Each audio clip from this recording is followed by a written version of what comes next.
ইলিশ মাছের মাথা দিয়ে কচুর শাক, নামটা শুনলেই জিভে জল এসে যায়। ছোটবেলায় মায়ের হাতে বানানো কচুর শাক অনেক খেয়েছি, কিন্তু এখন কাটা ধোয়া আর গলা ধরার ভয়তে কচুর শাক খাওয়া প্রায় উঠেই গেছে। আজকে এমন একটা পদ্ধতিতে কচুর শাক বানানো দেখাবো, এইভাবে রান্না করলে গলা ধরার আর কোনো ভয় থাকবে না।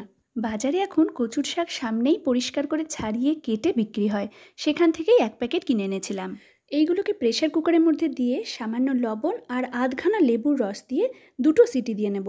আপনারা প্রেসার কুকারে না দিয়ে অন্য যে কোনো পাত্রতেই এটা সেদ্ধ করে নিতে পারেন, কিন্তু লেবুর রসটা অবশ্যই দেবেন। এটা দিলে আর কোনোভাবেই গলা চুলকাবে না। এবার রান্না করার পালা। মাছের মাথাগুলো তো আগেই ভেজে নিয়েছি, এবার সেই কড়াতেই সামান্য একটু তেল দিয়ে তার মধ্যে দিয়ে দেবো জিরে, গোটা ধনে, তেজপাতা আর শুকনো লঙ্কা। তারপরে এর মধ্যে দিয়ে দেবো 2 চামচ আদা আর কাঁচা লঙ্কা বাটা। ভালো করে একটু কষিয়ে নেব যাতে আদার কাঁচা গন্ধটা চলে যায়। তারপরে এর মধ্যে দিতে হবে সেদ্ধ করে জল ঝরিয়ে রাখা কচুর শাকটা। খুব ভালো করে কিছুক্ষণ সময় নাড়তে হবে, এটা হতে একটু টাইম লাগে।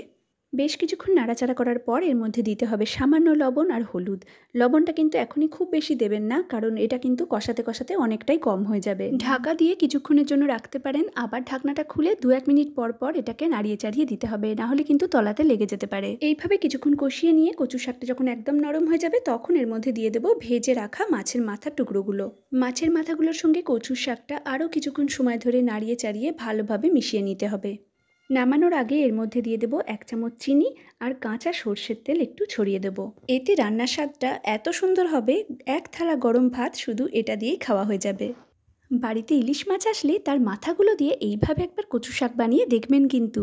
আর কেমন লাগলো কমেন্ট করে অবশ্যই জানাবেন। সবাই ভালো থাকবেন, সুস্থ থাকবেন। ধন্যবাদ।